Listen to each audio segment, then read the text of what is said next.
Hello friends, welcome to channel. അപ്പം നമ്മളിന്ന് പറയാൻ പോകുന്നത് നമ്മുടെ വിവോ X200 പ്രോവും അതുപോലെ തന്നെ വിവോ X200 ഉപയോഗിക്കുന്ന ആൾക്കാർ കുറേ പേര് പറയുന്നുണ്ട് അവർക്ക് ആകെ ഇത്രയും കാലമായിട്ട് ആകെ ഒരു അപ്ഡേറ്റ് മാത്രമേ വന്നിട്ടുള്ളൂ എന്നുള്ളത്. ഞാൻ ആക്ച്വലി നല്ല മഴ പെയ്യുന്നുണ്ട്, ഞാൻ വീട്ടിലേക്ക് പോകണ വഴിയായിരുന്നു. അപ്പോൾ മഴ പെയ്യാൻ പോകുന്നുണ്ട്, മഴ പെയ്യാൻ പോകണല്ലോ, നല്ല മൂടിക്കുന്നുണ്ട് കേട്ടോ. അപ്പോൾ നമ്മൾ പറയാൻ വന്നതെന്ന് വെച്ചാൽ ഇത് കുറേ പേരെ നമുക്കിപ്പോൾ കമൻറ്റ് ചെയ്യുന്നു. ഞാനിപ്പോൾ ലേറ്റസ്റ്റ് നമ്മുടെ ജൂൺ 2025 അപ്ഡേറ്റിൻ്റെ കാര്യം പറഞ്ഞപ്പോൾ കുറേ പേര് നമുക്ക് കമൻറ്റ് ചെയ്തിട്ടുണ്ടാകും, നമുക്ക് ആക്ച്വലി ഇത്രയും കാലമായിട്ട് ഒരു അപ്ഡേറ്റ് മാത്രമേ വന്നിട്ടുള്ളൂ പറഞ്ഞിട്ട്. അപ്പോൾ അതിന് ആക്ച്വലി ഒരു ട്വീറ്റ് ഉണ്ട്, എന്ന് വെച്ചാൽ അത് ചെയ്ത് കഴിഞ്ഞാൽ നിങ്ങൾക്ക് അപ്ഡേറ്റ് കിട്ടും.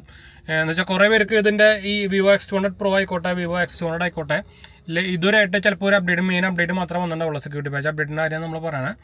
അത് നിങ്ങൾക്ക് അങ്ങനെ അത് ഒരെണ്ണം മാത്രം ഇത്രയായിട്ട് കാലമായിട്ട് വന്നിട്ടുള്ളൂ. നിങ്ങൾ ചെക്ക് ചെയ്യുമ്പോൾ നിങ്ങൾക്ക് അപ്ഡേറ്റ്സും കാര്യങ്ങളൊന്നും വരുന്നില്ല എന്നുണ്ടെങ്കിൽ നിങ്ങൾ സിസ്റ്റം അപ്ഡേറ്റ് സെക്ഷനിലേക്ക് പോകാം. കണ്ടോ, സിസ്റ്റം അപ്ഡേറ്റ് സെക്ഷനിൽ പോയി കഴിഞ്ഞാൽ മുകളിൽ നിങ്ങൾക്ക് ഒരു ഡോട്ട് കാണുന്നുണ്ട് ഈ സൈഡിലായിട്ട്. അവിടെ ക്ലിക്ക് ചെയ്ത് കഴിഞ്ഞാൽ നിങ്ങൾക്ക് അവിടെ ക്ലിക്ക് ചെയ്ത് കാണിക്കാം. അവിടെ ക്ലിക്ക് ചെയ്താൽ നിങ്ങൾക്ക് രണ്ട് ഓപ്ഷൻ വരുന്ന കാണാം. കണ്ടോ, അതിൽ അപ്ഗ്രേഡ് സെറ്റിംഗ് ഉണ്ട്, വേർഷൻ ട്രയൽ എന്നൊരു സാധനം ഉണ്ട്. ആ വേർഷൻ ട്രയലിൻ്റെ ഉള്ളിൽ കയറി കഴിഞ്ഞാൽ നിങ്ങൾക്ക് അവിടെ കാണും. കണ്ടോ, ന്യൂ വേർഷൻ ട്രയൽ എന്ന് പറഞ്ഞിട്ടൊരു ഓപ്ഷൻ കാണാം.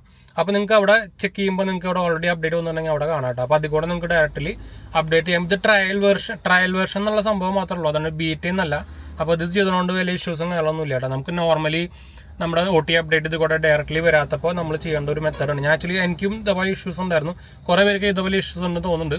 അപ്പോൾ ഇതേപോലെ ഇഷ്യൂ ഉണ്ടാകും. ഞാൻ ആക്ച്വലി കസ്റ്റമർക്കാർക്ക് കോൺടാക്ട് ചെയ്തപ്പോൾ അവർ തന്നെയാണ് പറഞ്ഞു കേട്ടോ. അപ്പോൾ ഇത് ട്രയൽ വെർഷൻ വെച്ചിട്ട് ഇഷ്യൂസും കാര്യങ്ങളൊന്നും ഇല്ല. അതുപോലെ തന്നെ നിങ്ങൾക്ക് ബീറ്റ സൈനപ്പ് ചെയ്യണമെങ്കിലും ഇതേ ഓപ്ഷൻ തന്നെയാണ്. അതിൻ്റെ താഴെ നിങ്ങൾക്ക് അതിൻ്റെ ബീറ്റ സൈനപ്പ് ഉണ്ട്. നിങ്ങൾക്ക് പുതിയ ലേറ്റസ്റ്റ് Android 16 ബീറ്റ വരുമ്പോൾ നിങ്ങൾക്ക് വേണമെന്നുണ്ടെങ്കിൽ ഇതിൽ കൂടെ തന്നെ നിങ്ങൾക്ക് സൈനപ്പ് ചെയ്യാം കേട്ടോ. അപ്പോൾ ഈ ഇൻഫർമേഷൻ ഷെയർ ചെയ്യാൻ വന്നപ്പോൾ എന്തായാലും നമുക്ക് വൈൻഡപ്പ് ചെയ്യാം. നമ്മുടെ 2 ചാനൽസ് മാത്രമേ കണ്ടുപോകുക, സബ്സ്ക്രൈബ് ചെയ്യുക, സപ്പോർട്ട് ചെയ്യുക, നമുക്കൊന്ന് ഷെയർ ചെയ്യുക. മിക്സായിപ്പോയി. അപ്പോൾ നമുക്ക് ഇൻസ്റ്റാഗ്രാം പേജിലും ഫോളോ ചെയ്യാൻ മറക്കണ്ട, നിങ്ങൾക്ക് അതിലും വേണമെങ്കിൽ മെസ്സേജ് ചെയ്യാം കേട്ടോ. അപ്പോൾ നമ്മുടെ ചാനൽ ആദ്യമായിട്ട് വരുന്നവരാണ്, എൻ്റെ പേര് അജയ്, ഞാനൊരു ഫിനാൻഷ്യൽ അനലിസ്റ്റാണ്. നമ്മുടെ ടെക് ഫിനാൻഷ്യലും ആകെ കൂടി മിക്സപ്പ് ആയല്ലോ. നല്ല മഴ വരും, നിങ്ങൾക്ക് കാണാൻ പറ്റണമെന്ന് അറിയില്ല. ഞാൻ എൻ്റെ ഓസ്മോ പോക്കലിൽ കിടക്കണം. അപ്പോൾ ഇതിൽ ഫേസ് ട്രാക്കിംഗ് ഇട്ടൊക്കെ ഞാൻ കാണിച്ചുതരാം, അങ്ങോട്ട് തിരിച്ച് കാണിച്ചുതരാം. കണ്ടു, നല്ല മഴ വരുന്നുണ്ട് അവിടെ. കിടിലൻ മഴ എന്ന് പറഞ്ഞാൽ കിടിലൻ മഴ വന്നുകൊണ്ടിരിക്കുകയാണ്. അപ്പോൾ ഞാൻ ആക്ച്വലി പോണ വഴിയിൽ ഇതൊന്നും എടുക്കാമെന്ന് വിചാരിച്ചാണ്. അപ്പോൾ എന്തായാലും നമുക്ക് വൈൻഡപ്പ് ചെയ്യാം കേട്ടോ. ഇൻസ്റ്റാഗ്രാം പേജ് ഫോളോ ചെയ്യുക, നിങ്ങൾക്ക് അതിൽ വേണമെങ്കിൽ മെസ്സേജ് ചെയ്യാം. പേജ് ഫോളോ അടിച്ചാൽ മതി. നമ്മുടെ ചാനൽ ആദ്യമായിട്ട് വരാറാണെങ്കിൽ എൻ്റെ പേര് അജയ്, ഞാനൊരു ഫിനാൻഷ്യൽ അനലിസ്റ്റാണ്. നമ്മുടെ ടെക് ഫിനാൻഷ്യൽ എക്സ്പീരിയൻസ് ആണ്, ക്വാളിഫൈഡ് ആണ് കേട്ടോ. മഴത്തി. അപ്പോൾ ഞാൻ വീട്ടിൽ പോട്ടെ.